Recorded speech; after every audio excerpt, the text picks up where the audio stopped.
वजीर आला अली अमीन गंडापुर ने कहा 9 मई को लोगों ने पार्टी पॉलिसी की खिलाफ वर्जी की। अस्करी तंजीबात पर हमला करना पार्टी पॉलिसी नहीं था। पार्टी पॉलिसी के खिलाफ जो कुछ हुआ उसकी मजम्मत करते हैं। पार्टी ने मेरी टांगे खींची हैं। पार्टी के लिए जो कर रहा हूं कोई 1% भी नहीं कर रहा। विफाक का सारा जोर पीटीआई के दबाने पर है। सियासी इस्तेहकाम के लिए बानी पीटीआई की रिहाई जरूरी है।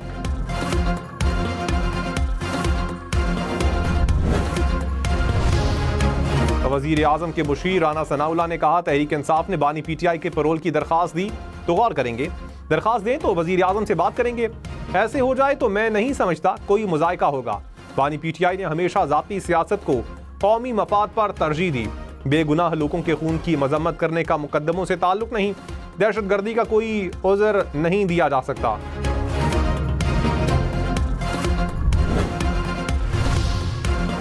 सदर आसिफ जरदारी ने कहा दहशतगर्द अनासिर को हर कीमत पर शिकस्त देंगे। दहशतगर्द कौम को तकसीम करना चाह रहे हैं। सूरत हाल वाज़ेह है, रियासत ने रहना है। दहशतगर्दी के खिलाफ जंग जीतनी है।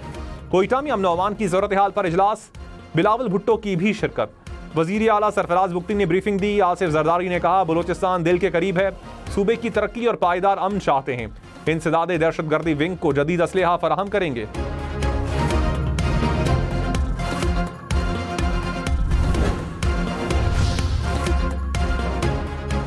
नवाज शरीफ के बेटे हसन नवाज पर बरतानिया में 52 लाख पाउंड से जायद जुर्माना। बरतानवी टैक्स अथॉरिटी ने टैक्स की अदम अदायगी पर जुर्माना किया। बरतानवी हुकूमत की फहरिस्त में हसन नवाज शरीफ डिफॉल्टर करार। हसन नवाज ने 5 अप्रैल 2015 से 6 अप्रैल 2016 तक टैक्स अदा नहीं किया। हुकाम के मुताबिक हसन नवाज ने 94 लाख पाउंड से जायद का टैक्स अदा नहीं किया। हसन नवाज शरीफ ने कहा बरतानवी अदालतों ने पहले मुझे दिवालिया करार दिया था। दिवालिया होने की दस्तावेज 1 साल पहले बरतानवी गजट में शाया की गई। वही चीज एक दूसरे बरतानवी डिपार्टमेंट ने शाया की। ये एक पुरानी कहानी है।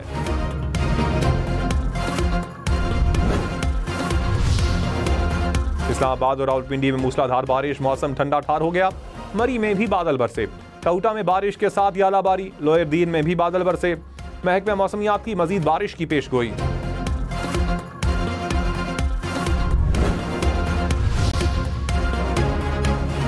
विफाकी हुकूमत का ईद उल फितर पर 3 छुट्टियों का ऐलान। पीर 31 मार्च से बुध 2 अप्रैल तक तातीलात होंगी। हफ्ता और इतवार को छुट्टी वाले मुलाजमीन 5 तातीलात करेंगे। हफ्ते को दफातर आने वालों को 4 छुट्टियां मिलेंगी। पंजाब हुकूमत का भी 31 मार्च से 2 अप्रैल तक छुट्टियों का ऐलान। चीनी की ज्यादा से ज्यादा रिटेल कीमत 164 रुपए किलो मुकर्रर। नायब वजीर आजम इसहाक डार ने कहा चीनी की एक्स मिल कीमत 154 से 159 रुपए किलो होगी। चीनी की कीमतों में इजाफा किसी सूरत बर्दाश्त नहीं। मुल्क में चीनी की कोई किल्लत नहीं ना होने देंगे। कहा जा रहा था चीनी की कीमत 200 रुपए तक जाएगी।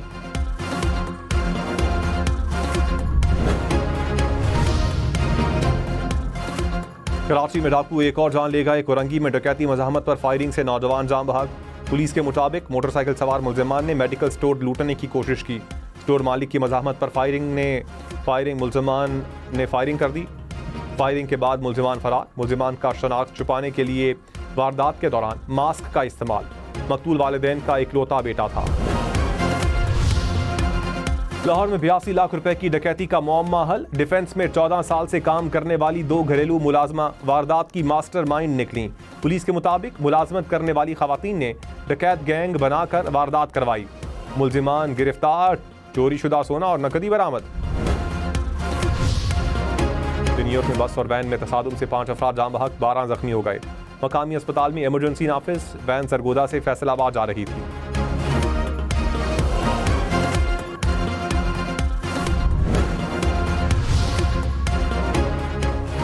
खैबर की तहसील बाड़ा अक्का खेल में हुजरे की दीवार गिर गई। 4 बच्चे जाम बहक, 9 अफराद जख्मी हो गए। जख्मियों को तशवीशनाक हालत में अस्पताल मुंतकिल कर दिया गया। इस्लामाबाद हाई कोर्ट बानी पीटीआई से मुलाकात न करवाने के केस की मुंतकली पर बरहम। जस्टिस एजाज इसाक खान ने डिप्टी रजिस्ट्रार जुडिशल से कहा यह करने के बजाय आप अदालत की बुनियादों में बारूद रखकर उड़ा देते। ज़ात या इख्तियारात का नहीं, हाई कोर्ट की तौकीर का मसला है। क्या इस तरह आवाम का निज़ाम इंसाफ पर यकीन रहेगा? रूल्स में नहीं है कि जज की मर्जी के बगैर चीफ जस्टिस केस ट्रांसफर कर दे। अना का मसला बनाकर जो कर रहे हैं वो हाई कोर्ट के बखिए उधेड़ देगा। अदालत ने तौहीन अदालत की कार्रवाई शुरू कर दी।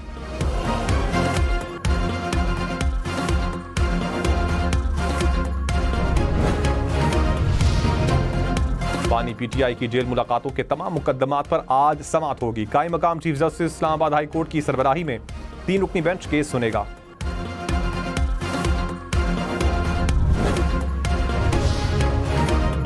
पाक अफगान हुक्काम के मुज़ाकरात कामयाब, तोरखम बॉर्डर खुल गया। माल बरदार गाड़ियों और मरीजों की आमद-ओ-रफ्त। IT इंतजाम बहाल होने पर मुसाफिरों के लिए भी बॉर्डर खोला जाएगा। वजीर आला अली अमीन गंडापुर ने कहा, ईद उल फितर के पेश नजर तोरखम बॉर्डर का खोलना इंतहाई जरूरी था। JUI के मरकजी रहनुमा हाफिज हुसैन अहमद इंतकाल कर गए। अहले खाना के मुताबिक हाफिज हुसैन अहमद गुर्दों के आर्जे में मुब्तला थे। कोयटा में आज तदफीन की जाएगी।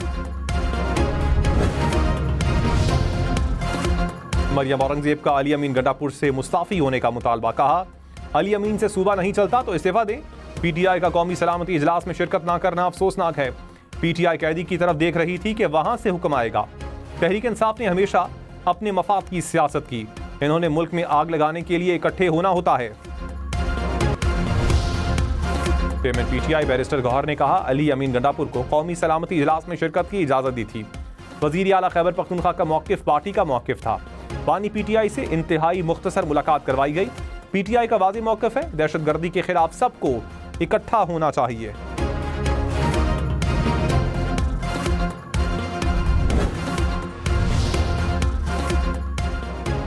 ख्वाजा आसिफ का दहशतगर्दों के ताक़ुब में अफगानिस्तान में कार्रवाइयां करने का इंदिया। कहा, अफगान हुकूमत TTP के दहशतगर्दों की सरपरस्ती कर रही है। जो हमारे वजूद का दुश्मन हो उसका पीछा किसी भी मुल्क में करना पड़ा तो हम करेंगे। दोस्ती यारी की बात नहीं, पाकिस्तान की सलामती का मसला है।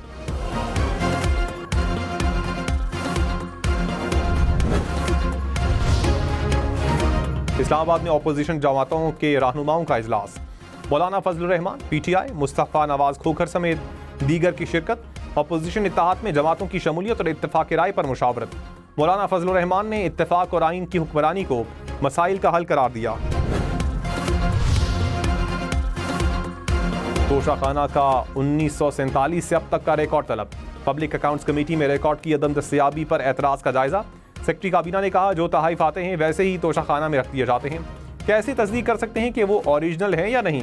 कमेटी ने तोशाखाना तहाइफ की तमाम नीलामियों की तफसीलात तलब कर ली।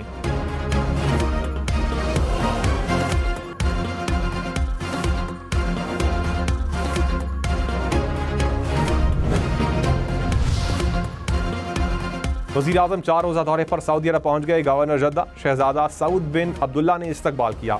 शहबाज शरीफ की सऊदी वलीअहद मोहम्मद बिन सलमान से मुलाकात शेड्यूल। सरमाकारी के फरोग समेत दीगर उमूर पर गुफ्तगू होगी। वज़ीर आज़म उम्रा भी अदा करेंगे। रोज़ा रसूल सल्लल्लाहु अलैहि वसल्लम पर हाज़री भी देंगे।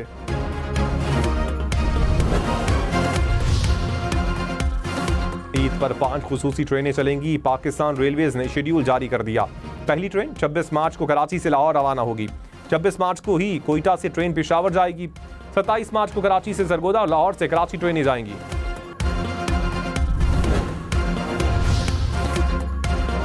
सदर ममलकत से बलोचिस्तान की पार्लिमानी पार्टियों के अरकान की मुलाकात। सूबे को दरपेश मसाइल, अवामी बहबूद पर तबादला ख्याल। आसिफ अली जरदारी ने कहा, बलोचिस्तान की तरक्की और अवाम की बहबूद हमेशा अव्वलीन तरजीह रही है।